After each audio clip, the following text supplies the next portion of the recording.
बघा आपण नातेसंबंध शिकलो मागच्या भागामध्ये. आता त्याच्यावर आधारित प्रश्न आपल्याला सोडवायचा आहे. नातेसंबंधावर आधारित प्रश्न.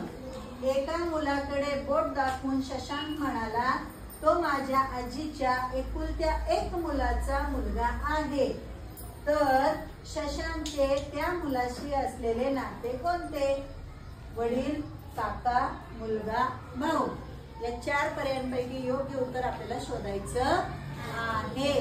आता कसं करायचं? आपण शिवाजी महाराजांचा धडा मराठा कर्तबगार घराणे, तर त्याच्यामध्ये आपण कसं शिकलो होतो? शिवाजी महाराजांचे वडील, त्यांचे वडील, त्यांचे वडील. तुम्ही डायग्राम काढला होता का नाही? एक तसंच डायग्राम काढायचंय आपल्याला, एक आकृती काढायची. बघा, एका मुलाकडे बोट दाखवले शशांकने, तो माझ्या आजीच्या.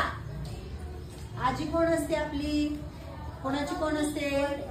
वडिलांची आई. वडिलांची आई किंवा आईची आई. बरोबर.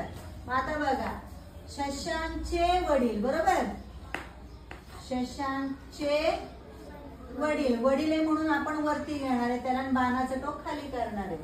तर तो मुलगा आहे ना त्यांचा, म्हणून वडील वर घेणार आहे. शशांकचे वडील. बरोबर. आता एक महत्वाचं आहे, इथं जर मुलगा असेल, मुलगा, तर त्याच्यावरती अधिकचं चिन्ह द्यायचं. असं मुलगा असेल तर अधिकचं चिन्ह द्यायचं, मुलगी असेल तर चिन्ह द्यायचं नाही. इथं नावं दिली त्यामुळे तुम्हाला कळतंय. पण ज्यावेळेस ए आणि बी असं दिलं जातं, तो आणि ती असं दिलं जातं, त्यावेळेस तुमच्या लक्षात आलं पाहिजे. बघा, वडील आणि त्यांची आई शशांकची आजी. बरोबर. येते का लक्षात? शशांकचं नातं काढायचंय आपल्याला. शशांकची आजी, शशांकची वडील, वडिलांची आई, म्हणून ती झाली शशांकची आजी. पुढे बघा, आजीच्या एकुलत्या एक मुलाचा. एकुलत्या एक म्हणजे आजीला दुसरी मुलं आहेत का? एकच मुलगा आहे. मग तो कोण असणार रे? Very good. शशांकचे वडील. आजीला एकच मुलगा आहे, एकुलता एक, ते म्हणजे शशांकचे वडील.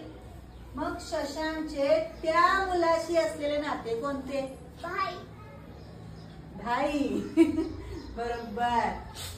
एका मुलाकडे बोट केले त्यांनी आणि सांगितले शशांकने की तो माझ्या आजीच्या एकुलत्या एक मुलाचा मुलगा आहे. म्हणजे ह्यांना अजून एक मुलगा आहे. बरोबर. म्हणजे 2 मुले आहेत. कुणाला? शशांकच्या वडिलांना.